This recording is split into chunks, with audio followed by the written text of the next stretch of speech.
तो जो हम लोग 10th तक का मैथ्स पढ़ रहे हैं उसी को शॉर्टकट में कैसे लिखा जाए, ये होता है क्वांटिटी एप्टीट्यूड। ऑप्शन देखिए और आंसर आते समय कुछ बेसिक मेथड आएगी, डिजिट एडिशन कर देंगे, यूनिट प्लेस लगा देंगे, कैलकुलेशन कुछ भी आ सकता है। ठीक है, ग्राउंड लेवल पे देखेगा कि ऐसी कोई बैंक है कि जिसके पास कैश पड़ा हुआ है, जिसके पास पैसा पड़ा हुआ है, तो आरबीआई भी क्या करता है, अपना पैसा लेने के लिए नॉर्मली बैंक से भी उधार ले सकता है। यानी जहां पर भी x% भी आ गया तो x% को कैसे लिखेंगे, x डिवाइडेड बाय 100 लिख पाएंगे। ऊपर एक नंबर और नीचे एक नंबर, ये फ्रैक्शन है, परसेंटेज में बनाते समय ये नंबर लिखा और ये नंबर लिखने के बाद में इनटू 100 कर दिया, यानी यहां पर हमारा सीधा परसेंटेज का चार्ट बन रहा है। 33.33% of the 120, what is the number, 40। क्या किया, उस नंबर का 33% चाहिए था कि नहीं, जस्ट 3 से क्या कर दिया, डिवाइड कर दिया। 3 से डिवाइड कर दो, आपका नंबर डायरेक्टली आएगा। What is mean by percentage, उसके दो वर्ड है, पर एंड सेंट। सेंट का मतलब सेंचुरी, जो 100 से कंपेयर करता है, हर वो चीज जो 100 से कंपेयर करता है, दैट इज अ परसेंटेज। कोई भी नंबर को 20 से डिवाइड करेंगे तो कितना आएगा यार, 5%, तो उसका डायरेक्टली 5% मिलेगा। जब लोग एग्जाम में जाते हैं तो एग्जाम में क्वांटिटी एप्टीट्यूड नाम का सब्जेक्ट है, क्या पता चला, what is the quantity aptitude, quant क्यों कहा जाता है,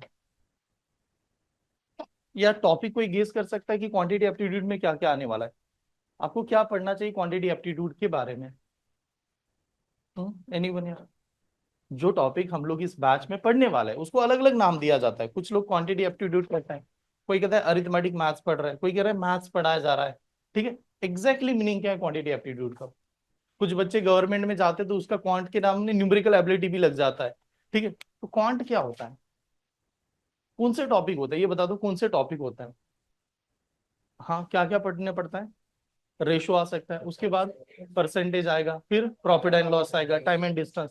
मेन जो कोर टॉपिक है, कोर मैथ जो कहा जाता है, जो हम लोगों ने कहीं ना कहीं बचपन में पढ़ा होगा, that is a quantity aptitude. Core math जो आते हैं वो कहाँ तक के आते हैं, वो अप टू 10th तक का ही मैथ्स माना जाता है। तो जो हम लोग 10th तक का मैथ्स पढ़ रहे हैं उसी को शॉर्टकट में कैसे लिखा जाए, ये होता है क्वांटिटी एप्टीट्यूड। नियर अबाउट बहुत बार ऐसे भी होगा कि आपके क्लास में ऐसे स्टूडेंट होंगे कि जिनको 10th का मैथ्स ही पसंद नहीं, सर 10th स्टैंडर्ड में जो मैथ्स था ना वो पसंद ही नहीं था, आता ही नहीं था, तो वही मैथ्स तो हमें यहाँ पर पढ़ना है।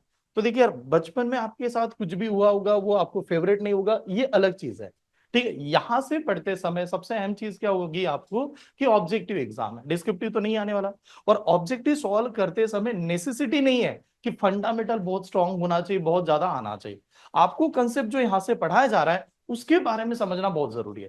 ठीक है, यानी कंसेप्ट के बारे में कैसे, कि आपको ये देखना पड़ेगा कि वो जो टॉपिक है उसके पीछे की बैकग्राउंड क्या है, वो कैसे लिया गया है। बनाते समय क्या आप ऐसे कर सकते हो कि पेन ना उठाए और ऑप्शन बता दिया, क्योंकि हमारे एग्जाम में ये नहीं बताया जाता ना कि सही सही सवाल सवाल करके बताओ और करेक्ट आंसर टिक कीजिए, ये प्रोसेस ही नहीं होती। प्रोसेस होती है कि सवाल आने के बाद में 5 ऑप्शन है, 5 में से सही ऑप्शन टिक करके भाग जाना है, वही तो सभी है।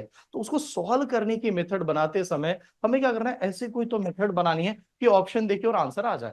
ऑप्शन देके और आंसर आते समय कुछ बेसिक मेथड आएगी, डिजिट एडिशन कर देंगे, यूनिट प्लेस लगा देंगे, कैलकुलेशन कुछ भी आ सकता है। ठीक है, तो टॉपिक पढ़ते समय मैं इनको दो कैटेगरी में आपके सामने रखने वाला हूं। ठीक है, एक्चुअली इसके अगर बात करें, बेस्ड ऑन द रेशियो होता है, बेस्ड ऑन द परसेंटेज होता है, based on the time factor होता है, ये तीन ही है क्वांटिटी एप्टीट्यूड के बाद में। हम लोग जो यहां से कंटिन्यू करने वाले हैं वो सभी के सभी topic based on the percentage होंगे, यानी जितने भी टॉपिक हम लोग अभी स्टार्ट करेंगे ये सभी इसी कंसेप्ट के ऊपर डिपेंड होंगे, बेस्ड ऑन परसेंटेज। ठीक है, तो ऐसा क्या पार्ट है कि सर परसेंटेज पढ़ने के बाद में ये सभी के सभी टॉपिक आपको आसान लगने वाले हैं। ठीक है, देखो पढ़ाते समय क्या होगा, सबसे पहला टॉपिक जो मैं स्टार्ट करूंगा उसमें आपको परसेंटेज के कंसेप्ट बताऊंगा कि परसेंटेज हम लोग इसके कंसेप्ट सॉल्व करने वाले हैं। परसेंटेज पढ़ने के बाद में सेकंड टॉपिक हम लोग तुरंत पढ़ने वाले हैं, that is the profit and loss, ये वाला टॉपिक। परसेंटेज के कंसेप्ट रिवाइज करूंगा, प्रॉफिट एंड लॉस को डिटेल में पढ़ाऊंगा। ठीक है, ऐसे डिटेल में चल रहा है। प्रॉफिट एंड लॉस, देखो अब ये प्रॉफिट एंड लॉस हो गया, कहीं ना कहीं ये टॉपिक आपने सुना भी तो है, ऐसा नहीं है कि पता नहीं है, परसेंटेज बचपन में पढ़ा है, प्रॉफिट एंड लॉस भी हम लोगों ने सुना है।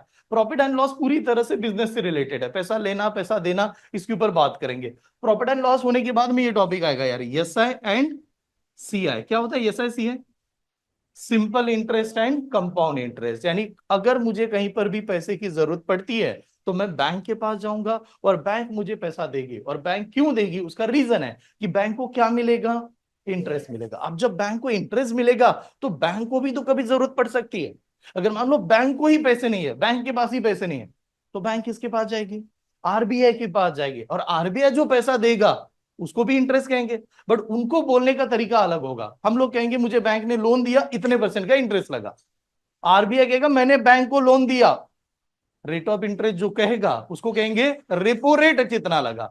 हमारा इंटरेस्ट सादा होता है, उनका क्या होता है? रेपो रेट होता है। देखो थोड़ा सा कंसेप्ट में ऐसे भी चले जाते हैं। मान लो आरबीआई को पैसे की जरूरत पड़ गई, ऐसा नहीं है, पैसे किसी को भी जरूरत पड़ सकती है। अब आरबीआई किसके पास जाएगा? ओपन कर दो डोर, आरबीआई किसके पास जाएगा? वर्ल्ड बैंक के पास जाएगा। अब कंपलसरी वर्ल्ड बैंक के पास जाना? नहीं यार, सबसे पहले कहां पर जाएगा? ग्राउंड लेवल पे देखेगा कि ऐसी कोई बैंक है कि जिसके पास कैश पड़ा हुआ है, जिसके पास पैसा पड़ा हुआ है। तो आरबीआई भी क्या करता है? अपना पैसा लेने के लिए नॉर्मली बैंक से भी उधार ले सकता है। और जब आरबीआई नॉर्मल बैंक से उधार ले रहा होगा तो नॉर्मल बैंक भी तो उसको लोन दे सकती है। मतलब जैसे मान लो अभी के एग्जांपल में आरबीआई के पास पैसा नहीं है, आरबीआई कहती है मैं एसबीआई से पैसा लेना चाहती हूँ। जब एसबीआई से पैसा लेना चाहती हूँ तो एसबीआई क्या सोचेगी? कस्टमर को तो मैं पैसा दे ही रही हूँ, आरबीआई को भी देना है। तो जब वो आरबीआई को पैसा देती है, that is term is called as reverse repo rate.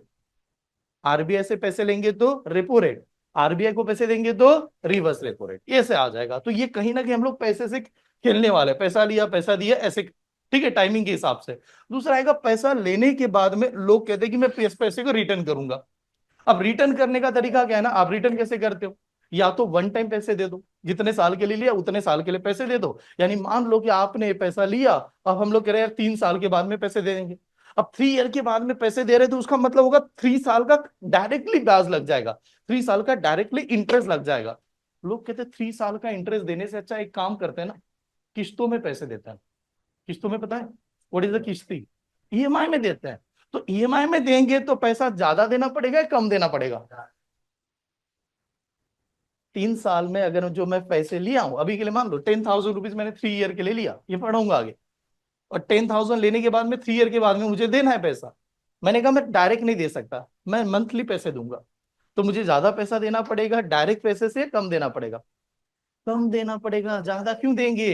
अरे महीने के महीने पैसे दे रहे हैं, तो पैसे में से कम हो रहा है कि नहीं? वो ईएमआई कम होता है किसके कंपैरिजन में? डायरेक्ट पैसे देने के कंपैरिजन में। आप ऐसे समझ लो, आज आपने उधार लिया, आज आपने पैसे उधार लिया और डायरेक्टली 3 साल के बाद पैसे दोगे, तो तब तो बीच में तो कुछ दे ही नहीं रहे ना। तो दुकानदार क्या करेगा? 3 साल के बाद में पैसे दोगे, ज्यादा चार्ज करूंगा भाई, क्योंकि आप 3 साल के बाद में। लेकिन आदमी क्या कर रहा है? नहीं, मैं हर महीने थोड़े थोड़े देते जाऊंगा। तो जो 3 साल के बाद पैसे देने वाले थे उसके कंपैरिजन में आज का पैसा क्या होगा? कम कम होगा। क्यों कम होगा सर? 10,000 में से कुछ दोगे, उसका बचा हुआ पैसे के ऊपर इंटरेस्ट लगेगा, फिर देंगे, फिर बचा हुआ पैसे के ऊपर इंटरेस्ट लगेगा, ऐसे साइकिल चलेगा। तो ईएमआई कहां पर आता है, किस प्रकार से आता है? नेक्स्ट कंसेप्ट आ जाएगा यहाँ पर, इंस्टॉलमेंट। हाँ, मतलब ये इसी का ही सब पार्ट है। ठीक है, तो अनदर टॉपिक आने वाला है इंस्टॉलमेंट। ये वाला आपको दिखेगा कि यार इंस्टॉलमेंट पढ़ रहे हैं, पूरा इंस्टॉलमेंट। हाँ, देखिए कोई भी टॉपिक पढ़ते समय खाली एग्जाम के लिए माइंड सेट लेके आए हो, कभी नहीं समझ पाओगे। ऐसे पढ़ना मुझे लगेगा। ये चीज आपको लग रही है कि आपको ऐसा लगता है कि सिर्फ मैथ्स के लिए पढ़ना है? ये लाइफ लॉन्ग लगने वाली चीज है। पैसा दिया, पैसे फंसे कि नहीं, प्रॉफिट एंड लॉस हुआ कि नहीं, आदमी पछताता है बाद में, नहीं मैं तो फंस गया, मैं तो इतने में, वो सब कुछ चीजें यहाँ पर क्लियर होनी चाहिए। तो ये 3-4 चीजें हैं जो हमें पढ़ना है। इसके बाद में नेक्स्ट फैक्टर पे हम लोग जंप कर जाएंगे, जिसको कहा जाता है based on the time, time factor. हाँ, मतलब इसके ऊपर आने वाले सभी सवाल। ठीक है, फिर सर कहां पर ये वर्ड लग दिया, वहां पर सभी जगह पर ये टॉपिक आ जाएगा। जैसे हम लोग पहले कवर करेंगे इसमें time, speed and distance. Time, speed and distance, ये वाला होगा। जैसे मान लो कोई पर्सन अगर ट्रैवलिंग कर रहा है, ठीक है, जैसे हम लोग कहते हैं ना कि एक आधा पर्सन गाड़ी चला रहा है, साइड में बैठा हुआ है। पहला तो रूल है, जो ड्राइवर की साइड में बैठता है उसको नींद नहीं आनी चाहिए। पता है क्यों? वो नींद आ गया, ड्राइवर एक्सीडेंट करवा देगा आपका। क्योंकि ये खासियत है कि जहां पर आप सो रहे हो ना, आजू बाजू वही पूरा एटमोस्फेयर हो जाता है, सोने का एटमोस्फेयर हो जाता है। तो गाड़ी के साथ चला रहा है, अब मान लो 200 किलोमीटर का हमारा डिस्टेंस बाकी है और स्पीड है हमारी 50 किलोमीटर पर आवर। अब 50 किलोमीटर पर आवर गाड़ी वाला चला भी रहा है, उसको दिख भी था वहां पर, कितने घंटे लगेंगे पहुंचने के लिए? कितना टाइम लगेगा? 50 किलोमीटर पर आवर की स्पीड से 200 किलोमीटर का डिस्टेंस कवर करना कितना टाइम लगेगा? 4 घंटे। 4 घंटे, एकदम सिंपल सा है कि 200 को 50 से डिवाइड करो तो 4 आ जाएगा। लेकिन पढ़ा लिखा इंसान पूछता है भैया कितना टाइम लगेगा, भैया कितना टाइम लगेगा, उसको परेशान कर रहा है। तो यहाँ पर जो भी आएगा सीधा सीधा आएगा टाइम स्पीड डिस्टेंस, इनका रिलेशन क्या है, इसको कैसे सॉल्व करना है, इस ओरिएंटेड मेन टॉपिक ये है। अगर ये आपको समझ में आ गया, इसके रिलेटेड नेक्स्ट टॉपिक क्या बन जाएगा, ट्रेन। सेम कंसेप्ट लगेगा, ट्रेन का अलग आएगा। अगर आपने ट्रेन को समझ लिया तो ट्रेन के बाद में क्या आएगा, बोट एंड स्ट्रीम। यार बोट एंड स्ट्रीम करके कंसेप्ट आ जाएगा इसी में, ठीक है, बोट एंड स्ट्रीम। अब बोट एंड स्ट्रीम बना ही रहे थे, यहां तक आ ही थे, तो फिर हो जाता है बचपन वाले वो एग्जाम्पल जिसको कहा जाता है रेस। रिले वगैरह खेला है आप लोगों ने, बहुत बड़ा ग्राउंड हुआ करता था, तो बच्चों को हाथ में एक लकड़ी दिया जाती थी, वो पकड़ के नहीं दौड़ रहा है, उसके साथ ही वहां पर इंतजार करे अभी चल जल्दी जल्दी आ जा, वो रिले होता है कि नहीं, ठीक है, चारों बच्चों ऐसे चल रहे हैं, तो एक तो रिले हो जाएगा। फिर होगा 100 मीटर की रेस लगी सर, 100 मीटर में ये जीत जाता है, तो एक तो डिस्टेंस की वजह से जीत सकता है, एक तो टाइम की वजह से जीत सकता है। तो जितने भी सवाल आएंगे वो सभी के सभी किस पे आएंगे, रेस वाले सवाल, रेस लगी हुई है। अब रेस लगा रहे थे, यहां से बाहर निकलते तो एक सवाल आ जाएगा time and work. Time and work यानी कितना समय दिया और आपने काम कितना किया, टाइम एंड वर्क। ये टॉपिक आपको सही ढंग से मायने सिखाएगा कि हम लोग जो जॉब कर रहे हैं उसमें मेरी पगार सीमित रहेगी या बढ़ेगी, बढ़ेगी या नहीं बढ़ेगी, इसका रीजन आपको बताएगा। देखिए मान लो दुनिया भर में जितने भी लोग जॉब करते हैं, हार्डली, बहुत रेयरली 10-12 घंटे काम करते होंगे, 10-12 घंटे के ऊपर काम किया नहीं जाता। पहले ऐसे था, जैसे आज की डेट में अगर डेली हम लोग रूटीन अगर मान लेते हैं, स्टैंडर्ड टाइमिंग जॉब का स्टैंडर्ड टाइम है 8 आवर्स, 8 घंटे ही स्टैंडर्ड टाइम रखा गया है, उससे ज्यादा नहीं रख सकते। गवर्नमेंट उसके ऊपर एक्शन ले सकता है, ठीक है, अगर उसने कंप्लेंट किया तो गवर्नमेंट एक्शन लेने के मूड में हो भी सकता है। पहला ऐसे समय था जिन्होंने लोगों ने पूरा चेंज कर दिया, बहुत सारे घंटे काम कर रहे थे। अब एक रिसेंटली एक स्टेटमेंट आया था, नाम नहीं लूंगा, आप गेस कीजिएगा, एल कंपनी के पर्सन थे, न्यूज में चल रहा था एल पर्सन के, न्यूज ही नहीं पढ़ते, इंस्टाग्राम तो देखते होंगे कम से कम। तो उन्होंने कहा था कि क्यों संडे को एम्प्लॉय को छुट्टी दे, ठीक है, घर बैठेंगे तो बीवी का चेहरा देखेंगे, बीवी उसका चेहरा देख रही है, बोर हो रहा है, उससे अच्छा तो मैं क्या करूं, संडे को भी जॉब में बुला लूं। एल कंपनी के, एल कंपनी का जो स्टेटमेंट आया था, उस पर्सन के, हेड पर्सन है, कंपनी चला रहे, सीईओ है, आई थिंक सीईओ या कोई तो बड़ी पोजीशन पे, उसके ऊपर एक से बढ़कर एक तीर। आनंद महिंद्रा साहब, आनंद महिंद्रा पता है आपको, महिंद्रा ग्रुप के, उन्होंने कहा मेरी वाइफ बहुत खूबसूरत है तो मैं तो देखूंगा ही, ठीक है, उन्होंने ऐसे रीट्वीट कर दिया। इतने लोगों ने खतरनाक उड़ाया, सीरम इंस्टीट्यूट के आधार पुना वाला, इन्होंने कहा मेरी वाइफ भी सुंदर है, वाइफ कहती मैं भी बहुत हैंडसम हूँ, ठीक है, मैं क्यों नहीं जाऊं, ठीक है, इतना जबरदस्त। क्योंकि क्या होता है, 8 घंटे से ज्यादा काम करवाओगे तो कहां पर होगा। तो कुछ लोगों ने रीट्वीट कर दिया, इतना रीट्वीट किया, तो बाद में निष्कर्ष निकला, खाली टाइम ज्यादा देने से पैसा नहीं बनता, या ज्यादा टाइम देने से काम ज्यादा नहीं होता। क्या होता है, कम टाइम में भी ज्यादा काम किया जाता है, हो सकता है। तो दैट इज द इफिशियंसी, आप इफिशियंट हो कि नहीं। ऐसा तो नहीं लग रहा है कि आप दिन भर पढ़ाई कर रहे हो लेकिन नाम पे पढ़ाई कर रहे हो, आता तो कुछ भी नहीं है, समझ में भी नहीं आ रहा है, तो दैट मीन्स आपका इफिशियंसी बहुत लो है, ठीक है। कोई भी पर्सन को पैसा मिलेगा नहीं मिलेगा, वर्क होगा या नहीं होगा, ये कंपेयर किया जाता है उसके इफिशियंसी के ऊपर, ठीक है। तो नेक्स्ट टॉपिक इससे ही मिलता जुलता आएगा, वर्क एंड वेजेस। वेजेस का मतलब क्या हो गया, पेमेंट। आप उसको पेमेंट कैसे करें, दुनिया भर में जितने भी लोग हैं आज, जितने भी हाई स्टैंडर्ड पे स्केल या पे बहुत अच्छी सैलरी कमा रहे हैं, उसका रीजन ये नहीं है कि वो 8 घंटे 12 घंटे काम करे, उसका रीजन मेन है वो कंट्रीब्यूट ऐसे कर देते हैं कि जिसकी वजह से उसकी जगह पर कोई आ ही नहीं सकता। आज के डेट में एक one of the greatest person की बात बता दूं, सुंदर पिचाई। सुंदर पिचाई आप सभी जानते हैं, गूगल के सीईओ है, ठीक है, और गूगल के सीईओ होने के बावजूद उस समय मतलब 2021 में उनकी सैलरी के बारे में बताया गया था, एक साल की सैलरी है उनकी 5,000 करोड़ रुपए। सैलरी, शेयर तो अलग हो गए, 5,000 रुपए करोड़ वो सैलरी लेते थे, आज 10-12 हजार के आसपास तो होंगी होंगी, ठीक है। फिर इतना पैसे गूगल सुंदर पिचाई को क्यों दे रहा है, रीजन है वो आने से कंपनी की वैल्यूएशन बहुत बढ़ गई, कंपनी को अलग अलग लेवल पे लेके गए। गूगल मैप लॉन्च किया, पहले गूगल मैप नहीं था, आज हम लोग कहीं पर जाना है गूगल मैप पे देखते हैं। गूगल मैप आने से उबेर ओला आ गए, नहीं तो उबेर ओला नहीं बनते। गूगल मैप आने से स्विगी जोमेटो वगैरह सभी आ गए, डिलीवरी कैसे करते हैं, ठीक है, यहाँ पर आ गया। उसके बाद गूगल लेंस करके है, कभी यूज कर लेना गूगल लेंस। गूगल लेंस का होता है एक आधा प्रोडक्ट पसंद आए उसको स्कैन करो, वो आजू बाजू जितने भी दुकान में दिखा देगा आपको कहां पर कितनी प्राइस चल रही। गूगल इतने और अनदर, और एक सबसे बढ़िया प्रोडक्ट लाए उन्होंने, यूट्यूब भी किसका है, गूगल का ही है। लेकिन पहले यूट्यूब जो आते थे जैसे हम लोग देख रहे हैं तो नॉर्मल वीडियो चलता था, आजकल क्या है ना, थोड़ा भी आप सब्सक्राइब मत करो, ऐड पे ऐड देता ही जाएगा, इतना ऐड बोर कर देगा। फिर आदमी जो है ना, जो देखने वाला ज्यादातर, वो क्या कहता है, इतना ऐड क्यों दे रहा है, मंथली सब्सक्राइब कर लेता है। तो एक पर्सन से 130 रुपी चार्ज करा, बहुत बड़ा रेवेन्यू कर दिया।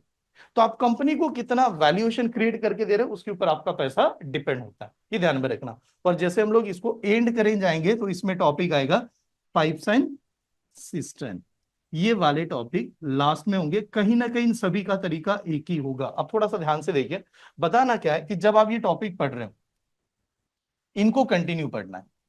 ऐसे नहीं पढ़ सकते कि ये एक टॉपिक पढ़ा बीच में इनको यहां से जम आ गया, नहीं पढ़ सकते, समझ नहीं आएगा। इनको पढ़ने का तरीका होता है स्टार्ट से एंड तक मैं इसको पढ़ लूं, फिर आपको कहीं से भी सेम ट्रिक्स लगेगी हर जगह पर। इन टॉपिक को पढ़ना है, इन सभी टॉपिक को ऐसे कंटिन्यू करते हैं। यानी आपने क्या किया कि मैंने इनके कंसेप्ट बढ़ाए, अगर आपको ये समझ में आ गया तो बाकी टॉपिक नाम के लिए, ठीक है, थोड़ा सा इधर उधर टॉपिक का कंसेप्ट चेंज होता है, बाकी हर जगह पर एक ही टॉपिक का कंसेप्ट लगता है। इन टॉपिक को पढ़ते समय टाइम एंड वर्क को पढ़ना है, अगर ये समझ में आ गया तो बाकी टॉपिक खाली नाम के लिए। कंडीशन ये होगी जो भी टॉपिक पढ़ेंगे डिटेल में जाके पढ़ना है, और डिटेल में जाके इस वजह से पढ़ना है, आपको इतना कॉन्फिडेंस होना चाहिए क्लास के नोट्स बाहर एक भी नहीं आता। मैं खुद भी कहता हूं आप खाली क्लास नोट्स रेफर कर लो, फिर आप स्टडी मत करो, लेकिन वो कैसे बनाए ये समझ में आना चाहिए, उसके बाद एक भी नहीं आएगा। ठीक है, नोट डाउन कीजिए। बैक टू बैक बैच चलेगी, रीजनिंग मैथ्स दोनों को अटेंड करना है, मतलब जितने भी आप सभी स्टूडेंट हैं, आप रीजनिंग है पहले जिन लोगों ने अटेंड किया वो कंटिन्यू स्पीड से बने रहिएगा, सिलोलिज्म चल रहा है उसमें। ठीक है, आज थोड़ा सा डिफिकल्ट पे चलेंगे। हाँ, दोनों बैच अटेंड करना, मतलब एट ए टाइम आपका सिलेबस जल्दी जल्दी बनेगा। और इसमें कैसे रखेंगे हम लोग, सिंगल टॉपिक के ऊपर प्रैक्टिस कराऊंगा, जैसे परसेंटेज के ऊपर थोड़ी सी टेस्ट आ गई, प्रॉफिट एंड लॉस के ऊपर टेस्ट है, फिर सिंपल इंटरेस्ट, कंपाउंड इंटरेस्ट, चारों टॉपिक जब कंबाइन हो गए तो एक थोड़ा सा बड़ा गिफ्ट गिफ्ट वाला सिलेबस रखेंगे। ये बड़ी टेस्ट है, इसके लिए थोड़ा प्रीमियम वाला गिफ्ट चलेंगे, नहीं तो बाकी इसमें खाली प्रैक्टिस कर रहे हैं। ठीक है, इनके ऊपर टेस्ट लेना है तो यहाँ पर टेस्ट लूंगा, कंबाइन यहाँ पर टेस्ट लूंगा, मतलब 3 टेस्ट होगी आपकी एकदम इंपॉर्टेंट टेस्ट, जिसमें आपको पूरा टॉपिक का कंसेप्ट पता होना चाहिए। और एक होगा पूरा सिलेबस के ऊपर कंबाइन टेस्ट, फिर आगे कंबाइन चलेगी। ठीक है, चले तो हेडिंग लगा दीजिएगा परसेंटेज। परसेंटेज के कंसेप्ट पहले रिवाइज कर देता हूँ कि क्या क्या पढ़ने थे। परसेंटेज में क्या क्या आता है और किस प्रकार से सॉल्व करते हैं। जब ये वर्ड आप रीड करते हो ना, परसेंटेज, तो एक्चुअली इसी वर्ड को अगर मैं स्प्लिट करूं तो दो ग्रुप से बनाया गया है। One is called as a per, यार ठीक है ना, पर।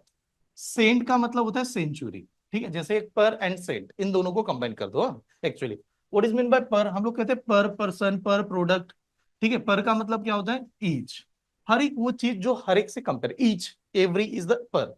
ठीक है, सेंट का मतलब होता है सेंचुरी, यानी आप कंपेयर किससे करते हो, 100 से। तो जो भी चीज आप 100 से कंपेयर कर रहे हो वो अपने आप में परसेंटेज बन जाती है। जैसे मान लो किसी बच्चे को आपने पूछा कि कितना परसेंटेज मिले, अब उन्होंने कहा मुझे 80 मिले। 80 मिले, हमें ये कभी नहीं पता चलेगा वो कौन से स्टैंडर्ड का है, उसने जो एग्जाम दी उसमें कितने सब्जेक्ट थे, पता चल रहा है क्या, नहीं, खाली उसने 80 बताया। ये भी नहीं पता चल रहा कि उनकी जो एग्जाम थी उसमें सब्जेक्ट के मार्क्स सेम थे या अलग थे। जैसे ग्रेजुएशन में सभी के मार्क्स अलग अलग हो जाएंगे, कॉमर्स वाले बच्चे का पेपर अलग है, इंजीनियर का अलग है, सभी का अलग अलग है, तो पता ही नहीं चल रहा है। लेकिन एक चीज हर दावे के साथ हर एक कोई बताता है, 80% का मतलब क्या होगा, 100 में से 80 मिला, ये तो हम लोग जरूर कह सकते हैं। तो दैट इज अ परसेंटेज, जो भी कंपैरिजन आप 100 से कंपेयर करो दैट इज अ सिंपल सा परसेंटेज। तो मान लिया जाए कि मैंने कहा कि मुझे 120 मार्क्स मिले, ऐसे समझ लो 120 मार्क्स मिले 200 में से, 120 मार्क्स मिले कितने में से, 200 में से। हमें परसेंटेज निकाला है, आप क्या कहोगे सर 120 200 में से है, हमें 200 नहीं चाहिए, क्या चाहिए, 100 चाहिए, 100 चाहिए कि नहीं। तो 200 को 100 बनाने के लिए किससे डिवाइड, 2 से डिवाइड, 200 को 100 बनाने के लिए किससे डिवाइड, 2 से डिवाइड, तो 120 को 2 से डिवाइड करो, कितना आएगा, 60 आएगा, कितना आएगा, 60 आएगा। तो हम लोग कहेंगे परसेंटेज कितना बना होगा, 60 बना होगा। एक तो ये तरीका हो जाएगा। अगर मान लो किसी ने कहा कि उसे मार्क्स जो मिले हैं वो मिले हैं 150 आउट ऑफ 300 में से, 150 कितने में से, 300 में से, बताओ परसेंटेज। तो हम लोगों ने कहा 300 में से थोड़ी निकालते हैं, कितने में से निकालते हैं, 100 में से। 300 को 100 बनाने के लिए 3 से डिवाइड, 150 को 3 से डिवाइड करो, 50, तो परसेंटेज कितना मिला, 50। तो देखिए बहुत बार क्या होता है ना, ये वाली जो मेथड है ये ऐसे तो जल्दी जल्दी बन जाती है, लेकिन बच्चा समझ नहीं पा रहा उसको जल्दी सॉल्व करने के लिए, तो स्कूल वाली मेथड पढ़ाता हूँ। जैसे मान लिया कि कोई बच्चे ने स्कूल की एग्जाम दी, एक कोई स्टूडेंट है कि जिन्होंने स्कूल की एग्जाम दी, और घर पे आने के बाद पता चला, घर वालों ने पूछा कितने मार्क्स मिले, वो कह रहे 400 मार्क्स मिले। और पेपर कितने मार्क्स का था, तो उन्होंने कहा कि 500 मार्क्स का पेपर था, 500 में से कितना मिला, 400। अब हमें सवाल है कि परसेंटेज कितने मिले, कितना परसेंटेज मिला, बताओ आप क्या करते थे, आप सभी पास आउट हो, मतलब ऐसे नहीं आप सभी ने तो परसेंटेज देखा ही अपना, कैसे निकालते थे इस समय कि 400 मिले 500 में से परसेंटेज कितना मिला, 80%। क्या करते थे, जब भी ऐसे आते थे नंबर तो ये लिखा जाता था यार ऑप्टेन मार्क्स कितने हैं, तो ऑप्टेन मार्क्स तो 400 है, पेपर कितने मार्क्स का था, 500 का था, और जो भी नंबर आएगा उसको इनटू क्या करेंगे, 100। बस यहाँ पर ये वाला साइन दिखा दिया, ठीक है, ऐसे साइन दिखा दिया। अब जब कैलकुलेशन करेंगे तो कैलकुलेशन करते समय यहां से 2 जीरोस, इसके 2 जीरोस कैंसर, ठीक है, 5 से डिवाइड करेंगे, 5 1 जार 5 कितना यार 20 जार, और 20 इंटू 4 कर दो, व्हाट इज द नंबर 80%। तो यहां पर नंबर हमारा 80% आया। तो अब हम लोगों ने ये देखा कि ये जो नंबर होते हैं ना, ऊपर एक नंबर नीचे एक नंबर, ये नंबर के कौन से टाइप है, ऊपर नंबर होगा सर नीचे नंबर होगा, कौन से टाइप कहते हैं इसको, फ्रैक्शन नंबर। इसको क्या कहते हैं, फ्रैक्शन नंबर। अगर फ्रैक्शन नंबर को परसेंटेज में लिखना है, जैसे A by B is a fraction number, इसको परसेंटेज में लिखना है तो ए बाई बी लिखेंगे और इंटू क्या करेंगे 100, बस ये 100 कर देंगे, हमारा आंसर अपने आप आ जाएगा। ठीक है, यानी कोई भी फ्रैक्शन नंबर गिवन है उसको अगर मुझे परसेंटेज में बनाना है तो इंटू क्या करना पड़ेगा 100 करना पड़ेगा। अगर नंबर खुद परसेंटेज में, जैसे यहां पर लिखता हूं, मान लिया जाए हम लोगों ने अभी एग्जांपल दिया था 80%, तो ये वाला सिंबल जब भी आपको दिखता है इसका मतलब क्या होगा, कितने में से 80, 100 में से।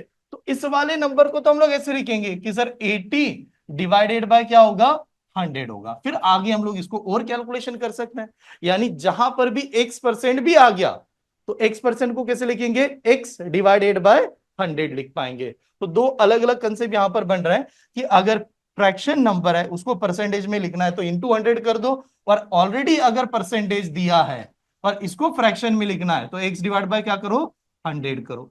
चलो ये नोट डाउन कीजिएगा यहां तक। ये बेसिक परसेंटेज का कंसेप्ट है यार, परसेंटेज कहीं पर पूछा तो ईच एवरी यानी 100 से कंपेयर करेंगे।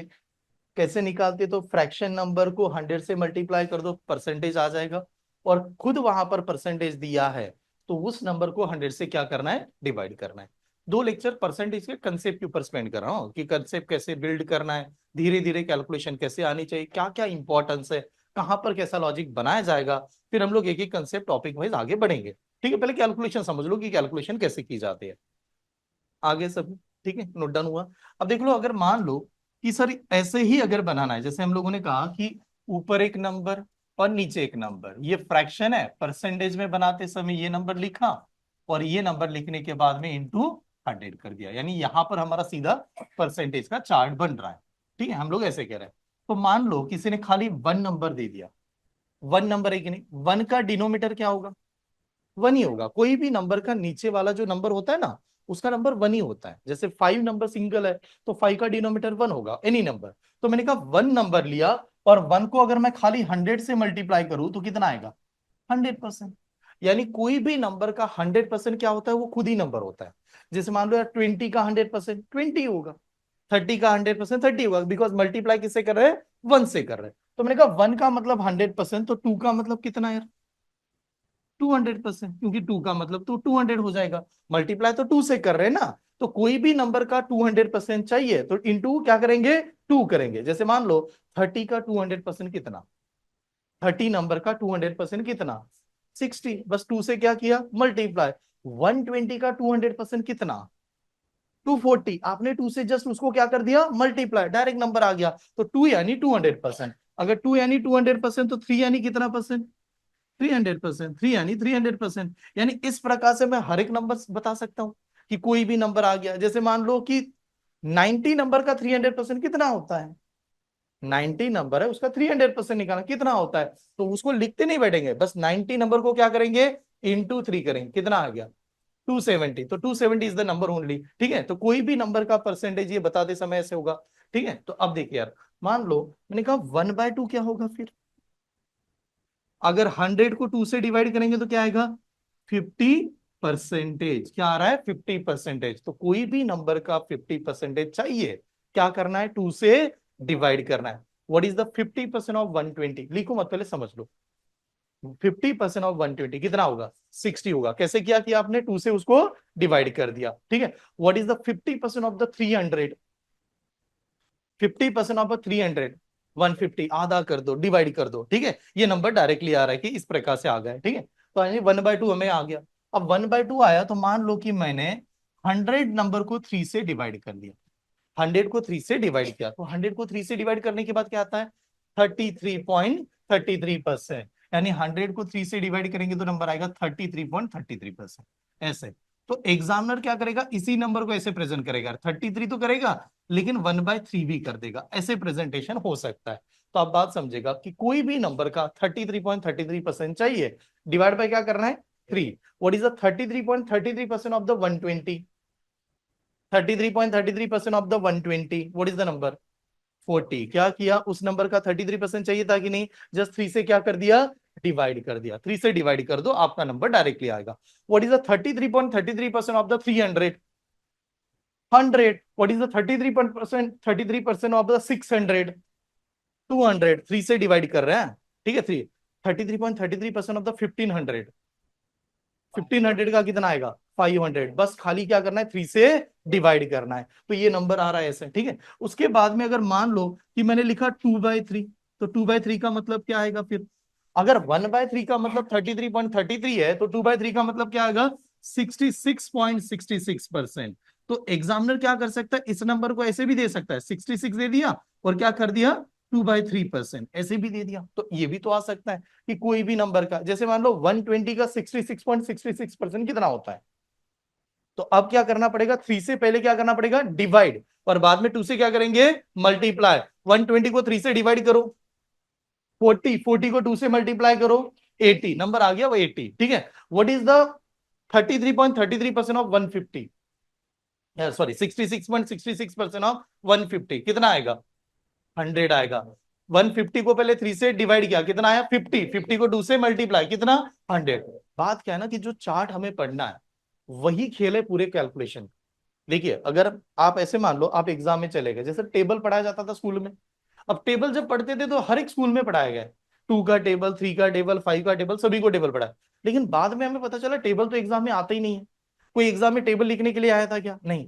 लेकिन टेबल नहीं आता तो डिवीजन नहीं कर सकते, मल्टीप्लिकेशन नहीं कर सकते, सेम उसी का कंसेप्ट है। अगर आपको ये टेबल पता चल गया तो आपका परसेंटेज क्या होगा, फास्ट कैलकुलेशन कर पाएगा, ठीक है। तो 2/3 यानी इस प्रकार से होता है। देन नेक्स्ट नंबर यहां पर लिखता हूं, नंबर है यार 1/4। 100 को 4 से डिवाइड करेंगे तो कितना आएगा, 25%। यानी आपने 100 को 4 से डिवाइड कर दिया, 25% आता है कि नहीं। तो कोई भी नंबर का 25% चाहिए, क्या करना है, 4 से डिवाइड, ठीक है। What is the 25% of the 120, कितना आएगा, 30। किससे डिवाइड किया, 4 से। What is the 25% of the 1200,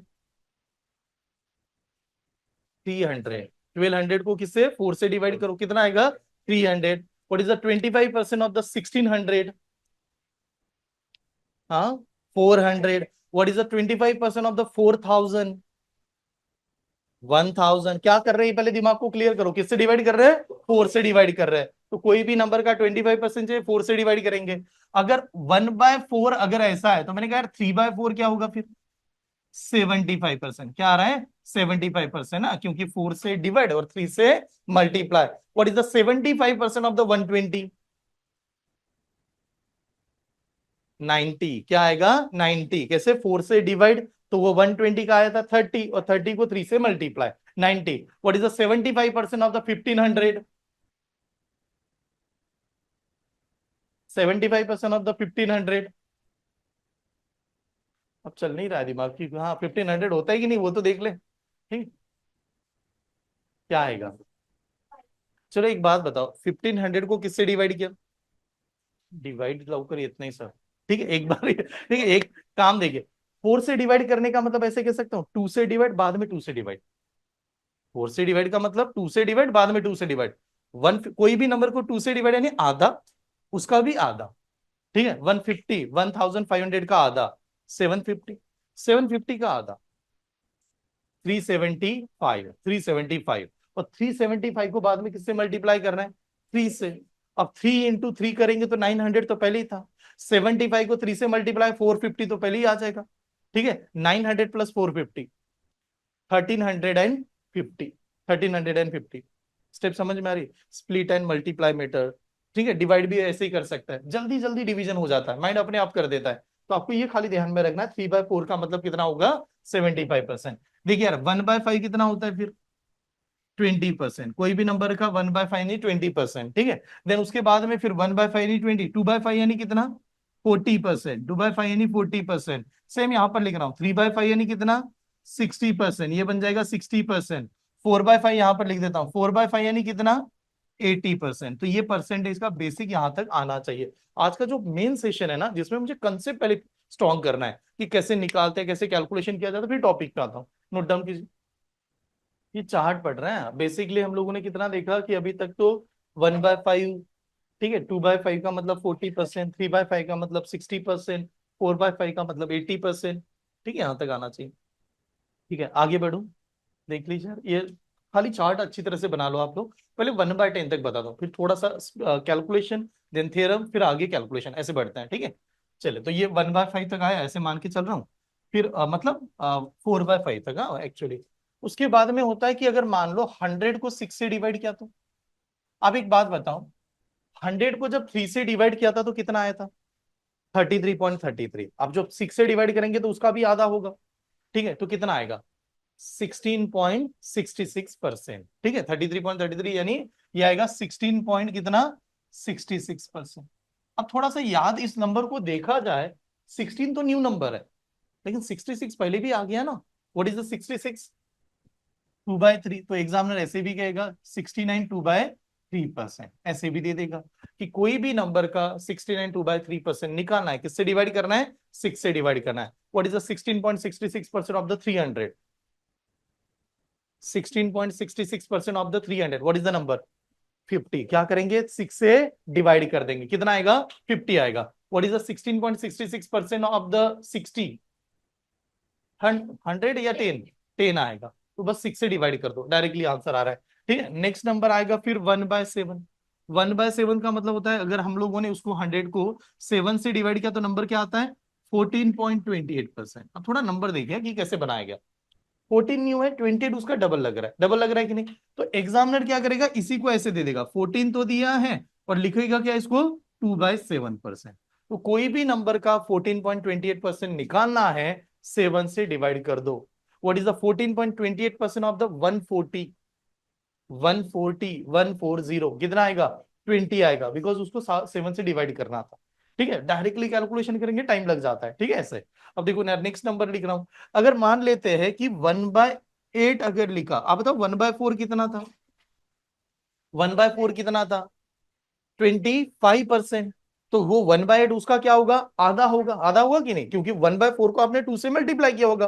ठीक है, तो 25 का हाफ कितना होता है, 12.5%। तो एग्जामिनर क्या करेगा, 1/8 का मतलब होगा 12.50% या 5% ऐसे। अब हम लोगों ने देखा 12 न्यू नंबर है, लेकिन 50 तो पहले भी आ चुका है। तो इसी नंबर को एग्जामिनर कैसे प्रेजेंट करेगा, 12 तो देगा, लेकिन यहां पर क्या करेगा, 1/2%। तो कोई भी नंबर का 12.50% फाइंड करना है, किससे डिवाइड करना चाहिए, 8 से डिवाइड करना है। What is the 12.50% of the 400, 50, 8 से डिवाइड कर दो, आंसर आ जाएगा। What is the 12.50% of the 160, 160 का 12.50% कितना होता है, 20। क्योंकि उस बच्चे को ये पता होना चाहिए इसका नंबर क्या ऐसे आएगा, दैट टाइम स्पीड बहुत फास्ट बन जाएगी। ठीक है, ये बना। फिर यहां पर आ गए, फिर नेक्स्ट नंबर आता है 1/9। 1/9 का मतलब होता है 100 को 9 से डिवाइड करेंगे तो आता है 11.11%। कोई भी नंबर का 11.11% चाहिए, 9 से क्या कर दो, डिवाइड कर दो, सीधा नंबर है। ठीक है, what is the 11.11% of the 360, 360 कितना आएगा, 40 आएगा, खाली 9 से डिवाइड कर देना, आंसर आ जाएगा, 40 आएगा। ठीक है, देन नेक्स्ट नंबर आएगा 1/10। 1/10 का मतलब कितना होता है, 10%। अगर 100 को डिवाइड करेंगे तो 10%। देखिए यार, कोई भी नंबर का 10% चाहिए, जस्ट 10 से डिवाइड कर देना। सबसे ज्यादा लगने वाला ये नंबर है। आप कहीं पर भी कोई कैलकुलेशन करते हो, 10% मिनिमम लगता ही है। अगर मुझे 10 पता है, मैं 30 40 कैसे भी बना लूंगा, क्योंकि 10 को 40 निकालना है तो क्या करेंगे, 4 से मल्टीप्लाई, ऐसे निकाल सकते हैं। तो कोई भी नंबर का 10% चाहिए, 10 से डिवाइड करेंगे। सेम इसी प्रकार से अगर मान लो मैंने 100 को 100 से डिवाइड कर दिया, 100 को 100 से डिवाइड किया, कितना आएगा, 1 आएगा। तो कोई भी नंबर को आप 100 से डिवाइड करते हो, उस नंबर की वैल्यू आती है 1%। तो या तो ये बहुत ज्यादा लगता है और दूसरा ये भी बहुत ज्यादा लगता है। कोई भी नंबर का 2% चाहिए तो पहले 1% निकालेंगे, फिर उसका क्या करेंगे, डबल करेंगे। ठीक है, तो ये चार्ट अभी तक जो हम लोगों ने लिखा के दिया, यहां तक बेसिक आना ही चाहिए, ये इसकी रिक्वायरमेंट है। कुछ एग्जाम देखो एकदम से नहीं आएगा, मैं नहीं कह रहा हूं कि आज ही आपको आ जाएगा, रोज रिवाइज करना पड़ेगा, रोज बोलना पड़ेगा, बात करनी पड़ेगी, धीरे धीरे वो लर्न करना पड़ेगा। और एक बार लर्न हो गया तो आपकी स्पीड आपको बेहतरीन नजर आएगी। और आगे के जितने भी टॉपिक है, simple interest, compound interest, profit and loss, हर जगह पर ये चलेगा।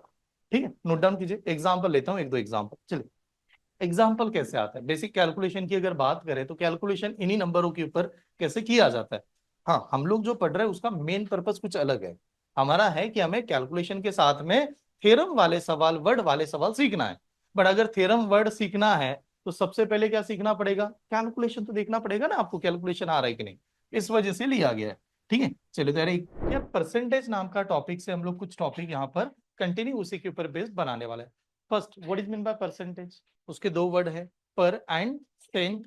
सेंट का मतलब सेंचुरी, जो 100 से कंपेयर करता है। हर वो चीज जो 100 से कंपेयर करता है, that is a percentage. Percentage लिखते समय आपने देखा होगा कि जहां पर भी ऐसे प्रेजेंट किया जाता है, उसको लिखने का तरीका होगा x डिवाइडेड बाय 100, यानी हम लोग ऐसे उसको प्रेजेंट कर देंगे। ठीक है, दूसरा होता है कि सर फ्रैक्शन नंबर और परसेंटेज में आपस का रिलेशन है, जैसे a by B is the fraction number, और लेकिन इसको परसेंटेज में लिखते समय क्या करेंगे, a बाई बी इंटू क्या कर देंगे, 100, तो ये बन जाएगा हमारा परसेंटेज। इस प्रकार से हम लोग प्रेजेंट कर सकते हैं। तो परसेंटेज बनाते समय परसेंटेज का चार्ट भी बताया गया था। चार्ट कैसे था यार बताइएगा, 1 का मतलब कितना, 100%, 2 का मतलब 200%, 3 का मतलब 300%। हाँ, 3 का मतलब 300%, 1/2 का मतलब 50%, 1/3 का मतलब 33.33%, 2/3 66.66%, 1/4 25%, 3/4 75%, 1/5 20%, 2/5 40%, 3/5 60%, 4/5 80%, 1/6 16.66%, 1/7 14.28%, 1/8 12.50%, 1/9 11.11%, 1/10 10%। यानी बेसिकली कल तक हम लोगों ने ये देखा, परसेंटेज पढ़ना यानी कैलकुलेशन आना चाहिए। तो कैलकुलेशन बनाने के लिए 1/10 तक का चार्ट हमें नॉलेज होना चाहिए, कम से कम होना चाहिए। अब हम लोग आज डिस्कस करेंगे कि 1/10 के बाद वाला टॉपिक कैसे आ सकता है, और क्या चार्ट लग सकता है, कैलकुलेशन कैसे अच्छा बना सकता है, उसी के साथ में वर्ड ओरिएंटेड प्रॉब्लम को कैसे सॉल्व करना है, जो मेजर हमारा मेन कंसर्न टॉपिक वहीं से है। तो अब मैं यहां से हम लोग इसके आगे वाले पार्ट के ऊपर आ जाता है। और ये चार्ट बनाते समय ये दो ही कंसेप्ट है जिससे ये चार्ट बनाया जा रहा है। ठीक है, इस प्रकार से हम लोग यहाँ से उठाएंगे। चले, तो अभी उसी चार्ट को हम लोग आगे कंटिन्यू करेंगे। नेक्स्ट नंबर है हमारा 1/11। 1/11 यानी कोई भी नंबर को अगर आप 11 से डिवाइड कर दोगे तो कोई परसेंटेज आएगा। तो आप ऐसे इमेजिन कीजिए, 100 नाम का नंबर है, उसे अगर मैं 11 से डिवाइड करता हूं तो इसका नंबर आता है 9.09%। यानी किसी नंबर का 9.09% चाहिए तो 11 से डिवाइड कर दो, 11 से डिवाइड करना। ठीक है, ऐसे। अब बात है यार 1/12 के बारे में। अब देखो 1/12 हम लोगों के लिए पहली बार है, पहली बार हम लोग लिख रहे हैं इसे। 1/6 हमें पता है, 1/6 है कि नहीं। 1/6 की वैल्यू कितनी थी, 16.66, और 1/12 उसका आधा है। आधा है कि नहीं, क्योंकि 12 नीचे है ना, तो यानी हाफ कहा जाएगा। तो 16 का हाफ कितना होता है, 8, और 66 का हाफ होता है कितना है, 33। तो 1/12 का मतलब होगा 8.33%। कोई भी नंबर का 8.33% चाहिए तो उसे 12 से डिवाइड कर दो, ये बताना है। अब आप मान लो कि इसे अगर मैं आगे लिख सकता हूं, तो 8 तो हम लोग नंबर न्यू है, लेकिन 33 तो पहले भी आ गया है, तो क्या लिखते हैं इसे, 1/3। तो इसी को एग्जामिनर ऐसे भी दे सकता है, तो ये भी आ सकता है। ठीक है, तो then is a next number is a 1/13। 1/13 का मतलब होगा 7.69%। कोई भी नंबर का 7.69% चाहिए तो 13 से डिवाइड कर दीजिए। ठीक है, अब देखो कुछ चीजें बार बार रिपीट करने के बाद में बाय हार्ट हो जाएगा आपको, मुझे याद है क्योंकि अब वो चल ही रहा है बहुत दिनों से ऐसे। ठीक है, तो ये इस वजह से जरूरी है, जब आप कैलकुलेशन करोगे तो ये नंबर पता होना बहुत जरूरी होता है। उसके बाद में आते हैं नेक्स्ट नंबर, इसको 1/14 यार। अब बताओ 1/7 पता है कि नहीं। 1/7 कितना था, 14.28, तो 1/14 उसका आधा होगा। 14 का आधा कितना, 7, और 28 का हाफ कितना 14, तो 1/14 का मतलब होता है 7.14%। ठीक है ऐसे। ओके नेक्स्ट नंबर आता है 1/15। 1/15 का मतलब होता है 6.66%। कोई भी नंबर का 6.66% चाहिए 15 से डिवाइड करेंगे। अब 66 तो डबल आ रहा है, तो 66 को क्या लिखते हैं हम लोग, कैसे प्रेजेंट करेंगे, 2/3। तो ये ऐसे नंबर दे सकता है। ठीक है दैट इज अ नंबर। उसके बाद में आता है 1/16। अब बताओ यार 1/16 किसका हाफ होगा, 1/8 का हाफ था। What is the value of 1/8, 12.50, और 12.50 का आधा करेंगे, 12 का हाफ 6 और 50 का हाफ 25। तो ये 1/16 का मतलब होगा 6.25। बट 6.25 लिखेंगे तो 6 तो न्यू है, बट 25 पहले भी आया था, तो 25 को एग्जामिनर ऐसे लिख सकता है 1/4%। ये वाला तरीका है। ठीक है यहाँ पर। देन उसके बाद में अब देखो ये ऐसे 3 नंबर हैं जो बहुत बार एग्जाम में भूल जाता है। हर एक पर्सन जब पहली बार सॉल्व करता है ना, मैक्सिमम टाइम ऐसे होता है कि यार समझ नहीं आ रहा नंबर क्या है। 3 नंबर को आराम से समझना है, 1/17, 1/18 और 1/19। ये तीनों का आमने सामने रख देता हूँ यहाँ पर, 1/19। ठीक है, इन तीनों को लिखते समय याद करते समय एकदम से याद करेंगे। 1/17 का मतलब होता है 5.88। 1/19 18 का मतलब होता है 5.55, यानी 5 दोनों में है। ये डबल 88 लगा रहा है, ये 55 लगा रहा है, हाँ, ऐसे। यहां पर आएगा 1/19 का मतलब होगा 5.26%। ये तीनों को साथ में ही याद करना है। ठीक है, यानी कि नंबर जो भी आएगा वो 5 पॉइंट समथिंग आने वाला है, तो हम तो वहां से निकालेंगे। लेकिन 5.88 है, 5.55 है, 5.26 है। Then is a last number 1/20। कोई भी नंबर को 20 से डिवाइड करेंगे तो कितना आएगा यार, 5%। तो उसका डायरेक्टली 5% मिलेगा। तो मिनिमम 1/20 तक का चार्ट सभी को पता हो। और इसमें और एक है कि जो हम लोगों ने कल डिस्कस किया था कि अगर कोई भी नंबर को 100 से डिवाइड करता है तो आंसर क्या आता है, 1%। ठीक है 1%, ये लिख लीजिए। तो मिनिमम ये चार्ट सभी को पता हो। आज एग्जाम्पल ही स्टार्ट करेंगे, डायरेक्टली एग्जाम्पल पे ही चलते हैं। तो बेसिक हम लोगों ने देखा चार्ट आना चाहिए जिससे कैलकुलेशन बढ़े। कैलकुलेशन कैसे करना है इसका कुछ एग्जाम्पल कल के लेक्चर में हम लोगों ने कंडक्ट भी किया था। ठीक है, अब कैलकुलेशन के लिए सबसे इंपॉर्टेंट क्या होता है, कैलकुलेशन का पार्ट यानी सिंप्लीफिकेशन की पार्ट है। यानी डायरेक्टली ऐसे सवाल अगर आपके एग्जाम में आ गए कि बताओ इसका क्या परसेंटेज है, तो उसका मतलब है वो परसेंटेज नहीं पढ़ा रहा, वो क्या कर रहा है आपसे, सिंप्लीफिकेशन की डिमांड कर रहा है। कोई नंबर आ रहा है, फिर हम लोग सॉल्व कर रहे थे कल और उसकी डिमांड कर रहा है। हमारे एग्जाम में जब सवाल आते हैं वो थोड़ा ट्रिकी आता है। वर्ड दे दिया, फिर वर्ड से कुछ कंडीशन निकालनी है, फिर उसका आंसर भी देना है वहां पर, तो that is a pure percentage. तो प्योर परसेंटेज को सॉल्व करते समय कुछ लेटर को समझना है। ठीक है, आपस में रिलेशन देखना है। जैसे ऐसे लाइन लिखी जाती है, ए और बी नाम के दो नंबर लेते हैं। A is what percent of a B, ये वाली लाइन आ गई। इसने कहा यार ए नाम का नंबर बी का कितना परसेंट है, A is what percent of a B. तो अब हमें ये देखना है कि कैलकुलेशन करेंगे। ठीक है, दो नंबर होंगे ए और बी नाम के, और इसको प्रेजेंट करना पड़ेगा। अब परसेंटेज में जब प्रेजेंट करते तो फ्रैक्शन नंबर होता है उसके नीचे कुछ तो, और फिर कैलकुलेशन करता है। तो हमें ये देखना है कि ए नंबर ने बी से क्या किया है, कंपेयर किया है। ए नंबर ने बी से जब कंपेयर किया तो ये देखा कि ए नंबर ने पूछा कि यार वो बी का कितना परसेंट है। तो ऑफ किसके सामने है, बी के सामने। तो जिस नंबर के सामने ऑफ आ जाए वो हमेशा डिनोमिनेटर में रहेगा, ये डिनोमिनेटर। और जो नंबर बेसिक होता है उसको हमेशा ऊपर रखेंगे यानी न्यूमरेटर। तो इसको लिखेंगे a/b, और ये जो भी नंबर आएगा मल्टीप्लाई किससे करेंगे, 100 से, बिकॉज फ्रैक्शन नंबर को परसेंटेज में कन्वर्ट करने के लिए 100 से मल्टीप्लाई करते हैं, जो कल के लेक्चर में बताया था। तो इसे ऐसे प्रेजेंट करेंगे। अब मान लो कि मैंने यहां पर और एक लाइन दे दी, मैंने कहा कि मान लो a इज या b is what percent of A, B is what percent of A. बताओ यार कैसे लिखेंगे। तो ऑफ किसके सामने नजर आ रहा है, ए के सामने, तो प्रेजेंट करेंगे ऊपर बी आएगा नीचे ए आएगा। ये बन गया फ्रैक्शन नंबर इनटू क्या करेंगे, 100। तो ये बन गया हमारा परसेंटेज ऐसे। ठीक है, ओके चलिए और एक लाइन लगा लेते हैं, और एक बता दो। अगर मान लो ऐसे आया तो of A what percent is a B, of A what percent is a B. बताओ यार क्या करोगे, ऑफ किसके सामने है, ए के सामने, मतलब उसके सामने होना चाहिए, तो वो हमेशा डिनोमिनेटर में होगा। तो ऑफ तो ए के सामने, तो दैट टाइम इसको ये ऐसे लिखेंगे, B divided by A into क्या करेंगे 100, तो दैट टाइम ये परसेंटेज बन गया। फिर कुछ लाइन ऐसे चेंज हो जाती है, जैसे कभी कभार ऐसे आया है, A is what percent, A is what percent more than B. अब थोड़ा मोर लगा दिया, A is what percent more than B. हाँ, ये वाला लाइन है। अब एक बात बताओ, what is mean by more? ज्यादा। तो ए ने कहा कि वो बी से कितने से ज्यादा है। अब कोई भी पर्सन दूसरे से ज्यादा या कम है, वो कैसे पता चलता है? तो डिफरेंस से पता चलता है। हम लोग कहते हैं ये इससे ज्यादा होगा, तो ए कह रहा है कि यार मैं बी से कितने से ज्यादा हूं, तो ज्यादा है तो पहले डिफरेंस लेना पड़ेगा। डिफरेंस कैसे लेंगे? बी माइनस ए माइनस बी। अब एक बात बताओ, ये लाइन खाली रीड करो, बड़ा कौन है लग रहा है?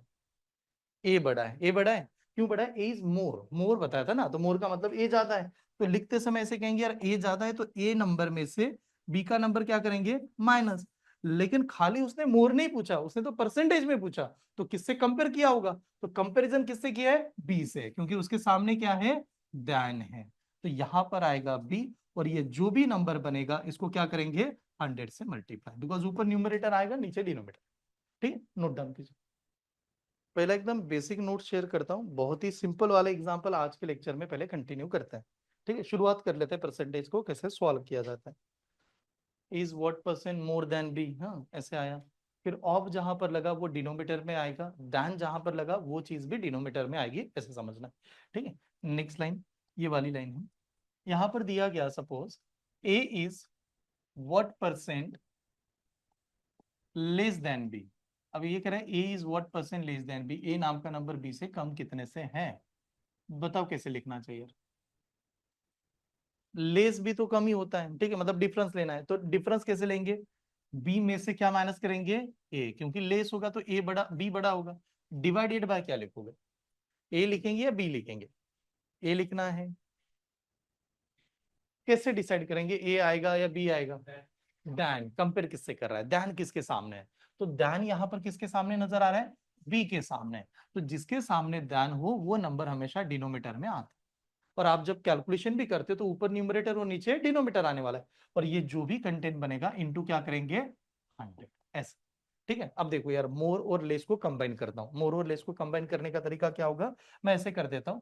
मान लेते कि कभी ऐसे हुआ, x इज व्हाट परसेंट मोर, और इसी में लेस आ जाए, x इज व्हाट परसेंट मोर और लेस देन y, ऐसे कोई भी सवाल आता है कि एक नंबर दूसरे से कितने से ज्यादा है और कितने से कम है, कभी भी कुछ भी आने दो, हमेशा याद ध्यान में रखना कि पहला हमेशा बिग नंबर रखेंगे, बड़ा नंबर हमेशा पहला बड़ा नंबर लिख देना, और वो बड़े नंबर में से क्या करेंगे? हमेशा स्मॉल नंबर माइनस करेंगे। Big number minus small number divided by then number, जिसके सामने दैन है वो नीचे लिखेंगे, और पूरा कैलकुलेशन जो भी आएगा उसको किससे मल्टीप्लाई करेंगे?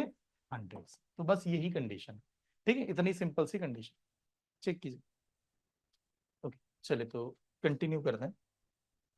तो बेसिकली आपको ये पता होना चाहिए, परसेंटेज सॉल्व करते समय चार्ट हमें 1/20 तक पता है, ये मान के चल रहा हूँ। 1/20 तक का हर एक बच्चों को चार्ट पता होना चाहिए। अभी के लिए ऐसे मानेंगे कि सर मुझे याद नहीं है, तो मैं रेगुलरली रोज रिवाइज करेंगे, आज परसेंटेज, दोबारा चार्ट, ऐसे चलते हैं। ठीक है, और बाकी का ये कुछ ऐसे कंसेप्ट कि जो एग्जाम में लग सकता है। ठीक है, कि सॉल्व करते समय। यार पहली नोट्स आपकी ग्रुप पे आई होगी, एक बार चेक कर लेना, फर्स्ट पार्ट है। 10 to 12 नोट्स है इसमें परसेंटेज में। पहला नोट्स आपके सामने प्रेजेंट किया है, देख लीजिएगा आए कि नहीं, है यही नोट्स है। ठीक है, तो टाइप नंबर 1 करके हेडिंग लगा दो, टाइप नंबर 1 बेसिक लेवल है, एकदम बेसिक पूरा। ठीक है, खाली एकदम छोटे मोटे सवाल की जिसमें परसेंटेज कैसे निकाला जाता है। ठीक है, डेप्थ में जाना है, बट एकदम बेसिक सवाल से स्टार्ट कर रहे हैं। ठीक है, चलिए। पहला सवाल बहुत बेसिक है, आप जानते हो इसमें, जिनको थोड़ा भी पहले पता है तो वो तो डायरेक्टली आंसर देंगे, ये तो गारंटी है। पहला सवाल क्या है? What percent of a day in a 6 hours, 6 hours, हाँ, what percent of a day in a 6 hours. अब दोबारा देखिए, ये स्टेटमेंट समझ नहीं आता कभी, एकदम सिंपल है। किसके क्या पता है? 6 आवर्स। किसका पूछा है? दिन का, एक दिन का। ठीक है, ऑफ किसके सामने है? डे के सामने, ऑफ डे के सामने। तो एक दिन यानी कितने आवर्स होते हैं? 24। तो नीचे तो हम लोग 24 करेंगे, तो यहां पर आएगा डिनोमिनेटर में 24 होगा, ऊपर कितना होगा? 6 होगा, क्यों? और इंटू क्या करेंगे? 100, बन गया आंसर, एकदम सही। ठीक है, ऐसे। तो जैसे सॉल्व करते हैं, तो सॉल्व करते समय आपने देखा यार, 6 1 जार 6 कितना होता है? 4 जार, और 1/4 को तो पता ही है हमें, 1/4 कितना होता है 25। तो आगे सॉल्व करो तो भी आंसर 25।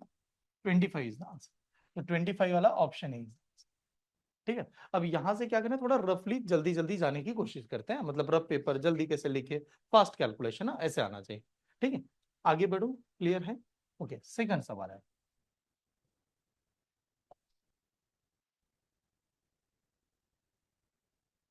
गौरव अर्न 800 रुपीज पर डे। गौरव कह रहा है कि वो एक दिन का कमाई जो है उसकी, वो 800 रुपीज की है।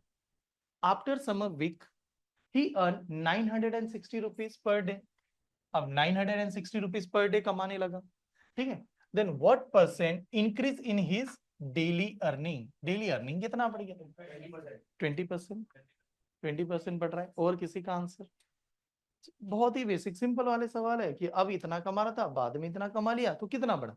एक बात बताओ, बड़ा ही तो है ना, बड़ा तो है अमाउंट। अब कैसे बढ़ा, तो यहां पर कितना है 800, यहां पर कितना है 960, तो बढ़ तो गया यार। बढ़ा कितने से बढ़ा? 160। तो सीधा 160 से बढ़ गया, तो 160 ऊपर लिख देंगे। ये स्टेप इतने से बढ़ गया। लेकिन किसके ऊपर बढ़ा, किसके ऊपर बढ़ा? 800 के ऊपर। स्टार्टिंग की सैलरी 800। देखिए एक बात बताता हूँ, जब कोई ऑर्गेनाइजेशन में हम लोग काम करते हैं, फिर बड़ी बड़ी एमएनसी कंपनीज में लोग जॉब करते हैं आज भी, हाँ। और जैसे जॉब करने के लिए जाते हैं तो लोगों को एमएनसी कंपनी में एक पैटर्न है, बहुत बार क्या करते हैं लोग, थोड़े वक्त के लिए जॉब करेंगे फिर लिफ्ट कर देते हैं। ठीक है, आईटी वाले ऐसे ही करते हैं, बहुत बार थोड़ा सा जॉब किया फिर लिफ्ट कर दिया तुरंत थोड़ी देर बाद। फिर क्यों पूछा यार, क्यों लिफ्ट कर रहे? प्रमोशन चाहिए। ठीक है, और जहां पर आपने लिफ्ट किया वहां पर जो भी सैलरी होगी, अगले अगले वाले को क्या कहते हैं, ज्यादा सैलरी। कैसे ज्यादा सैलरी? अगला वाला कैसे कंपेयर करेगा, पहला कितना था उसके हिसाब से परसेंटेज में ग्रोथ देगा। अगर पहला वाला बहुत ही कम है, तो आप अगर चाह के भी डिमांड नहीं कर सकते, क्योंकि पहली सैलरी बहुत इंपॉर्टेंट होती है। तो जो भी ग्रोथ होती है इसकी 800 के ऊपर होगी, क्योंकि पहले तो 800 रुपए थे, तो नीचे कितना आ गया 800। और वो जो भी नंबर है इंटू क्या करेंगे, 100, बन गया आंसर। ठीक है, या तो आप big number minus small number divide by that number, ये वाला ही कंसेप्ट है। कितना था 20%। 20% is the right answer. Zero यहां से कैंसिल, इसको डिवाइड कर दो, 20 वाला आंसर सही हो, ये वाला आंसर। तो ऑप्शन नंबर कौन सा, बी। तो बी वाले सभी करेक्ट है। ठीक है, एकदम बेसिक से चल रहा हूं, मैंने कहा कि मैं पूरा बेसिक से ही पढ़ा रहा हूँ भैया, बट धीरे धीरे करके आपको फील होगा कि कितना डिप में आ गए। चले ये वाला सवाल, if x is a 20% more than y, then by what percent y is a smaller than x। बहुत ही अच्छा सवाल, क्योंकि ये इतना फंसाने वाला सवाल होता है कि यार मैं इससे इतने से बड़ा हूं, तो ये मेरे से कितने से बड़ा है, छोटा है। अगर ऐसे मान लो ए और बी नाम के दो पर्सन है, ए कहता है मैं 20 रुपीज ज्यादा कमाता हूँ, 20% मोर हूं बी से, तो बी तो मेरे से लेस होगा। कितने से होगा? कभी कभार लगता है 20 होगा, सेम ही है। वही सवाल है। सवाल देखिए कैसे पूछा, एक्स कितने से ज्यादा है, 20% से, वाई से, हाँ। Then what percent Y smaller than X. अगर x नाम का नंबर 20% से y से बड़ा है, ज्यादा है, मोर है, तो y कितने से छोटा होगा? लगता तो 20 से है ना। मतलब अगर आपको ऐसे कोई कह दिए कि मेरा वेट इससे 10 kg ज्यादा है, और आपसे पूछा आपका वेट उससे कितना कम है, तो आपको 10 kg कम होगा। ठीक है, परसेंटेज में नहीं होता, लेकिन ये आंसर, हाँ ये आंसर। ओके, दो ट्रिक्स से के साथ पढ़ाता हूँ, क्योंकि ये एग्जाम में ऐसे आता है। ठीक है, एग्जाम में ऐसे सवाल आते हैं। ठीक है, थोड़ा सा शुरुआत में आ सकते हैं कुछ एग्जाम। बताइएगा, हाँ सॉल्व मत कीजिए, 2 मिनट के लिए रुकते हैं। पहला बेसिक वाली मेथड जो एग्जाम में लगानी नहीं है मुझे, बट अभी के लिए। पहले स्टेप में आपने देखा एक्स ने कंपेयर किया, किससे कंपेयर किया, वाई से। ये पहले देख लो यार कंपेयर कौन कर रहा है, क्योंकि जिससे हम लोग कंपेयर कर रहे हैं वो स्टैंडर्ड होना चाहिए, तब जाके वो उसकी वैल्यू है। देखिए बहुत बार लाइफ में ऐसा कभी होगा कि आपको खुद को किसी से कंपेयर करना है, स्टैंडर्ड पहले ढूंढ लो, मार्केट में बहुत अच्छा कौन है उससे कंपेयर करो, फिर ठीक है। ठीक है, नहीं तो बहुत बार ऐसा भी हुआ है ना, इंडिया की हालत अगर खराब होगी, मान लेते हैं कि हमारी देश की हालत बहुत खराब है, हम लोग कंपेयर किससे करेंगे, अफगानिस्तान में क्या हुआ, बांग्लादेश के प्रति हम लोग कितने अच्छे हैं, बांग्लादेश में तो राइट चल रहा है, ऐसे ही चल रहा है ऐसे। ठीक है, क्योंकि हमारी हालत खराब होगी तो। ठीक है, अगर अच्छी होगी तो, नहीं तो कंपेयर किससे करेंगे, यूएस से। चलो यूएस कहां पर, हम लोग कहां पर, ऐसे। ठीक है, लेकिन दिखाते समय लोग अलवेज स्टैंडर्ड से कंपेयर करो। मैथ्स कहता है स्टैंडर्ड का मतलब कितना, 100, 100 स्टैंडर्ड है। तो जब एक्स ने कंपेयर किया वाई से, तो एक्स ने वाई से जब इस समय में कंपेयर किया, तो वाई की वैल्यू कितनी होनी चाहिए, 100, क्योंकि उससे कंपेयर किया। तो एक्स की वैल्यू कितनी होनी चाहिए, 120, क्योंकि वो तो ज्यादा बता रहा था, 120 है कि नहीं। तो बाद में एक ऐसा समय आया, उसमें पूछा गया कि y का और x का बताओ यार, y कंपेयर करने चाहता है, y कहता मैं कंपेयर करूंगा। तो जब y कंपेयर करेगा तो हम लोगों ने कहा था big number minus small number. तो what is the big number 120, what is the small number 100, divided by क्या लिखते थे, then number, always divided by then number. What is the then x, ये बेसिक ही मेथड है, मैं basic से ही पढ़ा रहा हूँ। दैन एक्स, एक्स की वैल्यू कितनी 120, और ये जो भी नंबर आता उसको किससे मल्टीप्लाई करते 100 से। ऐसा कुछ अभी तक आपको पढ़ाया गया। ठीक है, चलिए तो सॉल्व करते हैं। तो इसे सॉल्व करोगे तो आंसर क्या बनेगा, ऊपर कितना आएगा 20 डिवाइडेड बाय 120 इंटू 100, ऐसा बनता। और जब इसको कैलकुलेशन करे तो 21 ये कितना 6 आपको जानते होंगे यार, 1/6 कितना होता है 66.66%, तो राउंड अप 67 करेगा। ठीक है, यानी इसमें से कोई तो आंसर होना चाहिए, बट ऐसा आंसर ही नहीं दिया। अब आंसर नहीं दिया तो डिवाइड ही दिया है फिर, तो इसको 2 से डिवाइड करोगे तो कितना आएगा 3, इसको 2 से डिवाइड करोगे तो 50, तो आंसर आएगा 50 डिवाइडेड बाय 3। तो 50 डिवाइड बाय 3 वाला आंसर होना चाहिए, तो 50 डिवाइड बाय कौन सा है ऑप्शन। बट एग्जाम में ऐसे नहीं सॉल्व करते, मैं एग्जाम वाली मेथड बताता हूँ। अब देखो ट्रिक्स क्या है, समझेगा ट्रिक्स कैसे वर्क कर सकती है इसमें। सबसे बड़ी जड़ क्या है ना, कंपैरिजन। अगर आप सब कुछ आदमी अपने लाइफ में बहुत सुकून से जी सकता है, कंपैरिजन ही ये सबसे बड़ा जड़ है। ठीक है, मतलब आप मानो, मैंने एक स्टोरी सुनाई थी, शायद आपकी क्लास में हुए होगी। ऐसे समझते एक छोटा सा गांव है जिसमें हर आदमी सुकून से अपनी लाइफ गुजार रहा है, और पूरे गांव में किसी के पास इलेक्ट्रिसिटी नहीं है। इलेक्ट्रिसिटी नहीं है, तो एक जमाना था ना कि इलेक्ट्रिसिटी नहीं थे, लोग क्या करते थे, रात में दिया लगाया, बात कर रहे हैं, बहुत मजे से रह रहे हैं, कुछ प्रॉब्लम नहीं ना, लाइट का कोई इशू है, अपने आपस में बात करे, जल्दी सो जाते, अच्छा चल रहा है। उसमें से कोई एक आदमी जिसका दिमाग चल रहा होगा बहुत खतरनाक, वो क्या करेगा, बाहर गया, मेहनत की, और मेहनत करते हुए एक लाइट लेके आ गया, बल्ब घर में, हाँ लाइट इलेक्ट्रिसिटी बल्ब या बैटरी वगैरह। अब खाली एक के घर में बल्ब जल रहा है और बाकी लोग अंधेरे में है, तो आपको लग रहा है बाकी लोगों को मजा आएगा, क्या लगेगा, बुरा ही लगेगा। अब दो रास्ते होंगे, क्या करेंगे हम लोग, सब मेहनत करें और कहां पर जाएंगे, मार्केट से लेके बल्ब लेके आएंगे या टॉर्च लेके आएंगे। सभी का मेहनत पॉसिबल नहीं, तो क्या कर सकते हैं, सभी उठेंगे, उसके घर पे जाएंगे, तोड़ देंगे। सबसे आसान रास्ता क्या, तोड़ना आसान है, कंपैरिजन ही तो हो गया ना, क्यों कंपैरिजन ही तो जड़ है। तो मुझे एक बात बताओ, इसमें कंपैरिजन किसने स्टार्ट किया, एक्स ने, और किससे किया, वाई से, कितने वजह से किया 20, ये नंबर की वजह से। क्योंकि अगर 20 नहीं है तो हमें कंपैरिजन नहीं है, हम लोग खुशी से जी रहे, 20 जड़ है फिर यहाँ 20। तो एक बात बताओ, 20% को लिखते कैसे हैं, 1/5, 20% का मतलब होता है 1/5, ये हम लोगों ने अभी परसेंटेज में देखा। अब 20% का मतलब 1/5 है। स्टार्टिंग का लेटर क्या कर रहा है, मोर है या लेस है, मोर है, यानी जब वो मोर कहेगा तो आपसे लेस पूछेगा, लेस कहेगा तो मोर पूछेगा, ये वाली बात है। स्टार्टिंग में वो मोर कह रहा है, अब वो जैसे मोर कह रहा है ऊपर वाला नंबर लाएंगे, इसमें खाली प्लस करेंगे, जैसे वो लेस कहेगा ऊपर वाला नंबर लाएंगे, नीचे में से माइनस करेंगे, ये वाली स्टेप है। तो मैंने कहा ऊपर वाला नंबर 1 है, नीचे नंबर आएगा तो कितना बनेगा 6 बनेगा, और इंटू क्या करूंगा 100, तो आंसर वही आ जाएगा 2 से डिवाइड करने के बाद 50 डिवाइडेड बाय, ठीक है 50/3। तो आप जब एग्जाम में जाओगे खाली ये देख लेना कितना परसेंट है, फ्रैक्शन में क्या होता है, मोर चल रहा है या लेस चल रहा है। ठीक है, ऑलवेज ऐसे सॉल्व करेंगे। क्लियर, समझ में आया। इसमें कैसे सॉल्व कर रहे हैं, जल्दी जल्दी है, क्योंकि आगे मैं एक ही मेथड से सॉल्व करवाऊंगा, कि एक मेथड है डायरेक्टली लगाओगे। 2/5 of 1/3 of 3/7 of number is a 15, what is the 40% of a number, उस नंबर का 40% कितना आएगा। परसेंटेज पार्ट 1 का रिकॉर्डिंग मैंने क्या आज अपलोड कर दूंगा, हाँ सॉरी, आज आजकल नहीं क्या, स्टाफ ही नहीं है, हाँ इस वजह से अपलोडिंग के लिए इशू आ रहा है। मैं सैटरडे ये थोड़ा सा टेक्निकल भी हम लोग चेंज करने का सोच रहे हैं, मोबाइल ऐप के ऊपर ही बात चले, वो जो अभी जूम के ऊपर आ रहा है ना, उसको लिफ्ट करने का भी सोच रहा हूँ मैं, कि मोबाइल ऐप पे ही चलेगा, मतलब जिससे रिकॉर्डिंग का खेल ही खत्म हो जाएगा, ऐसे भी कर सकते हैं। बताओ इसका आंसर क्या करेंगे, किसी का आंसर, ऑप्शन बी, स्नेहल इनका कहना है बी यानी 105। हाँ और कोई स्टूडेंट है, 105, ठीक है। 2/5 of 1/3 of 3/7 of a number is अ 15, कोई तो नंबर है उसका वैल्यू दे दिए। What is the 40% of a number, 40% क्या होगा, एक 105, ओके नंबर पता है क्या बताइएगा, नंबर कहीं पर दिया है क्या, नहीं, तो नंबर की वैल्यू क्या मान लेंगे, एक्स, नंबर एक्स होगा, ऐसे मान लो। अगर नंबर x है तो उस नंबर का कितना दिया उसने 2/5, तो 2/5 का मतलब क्या होता है 2/5, ठीक है।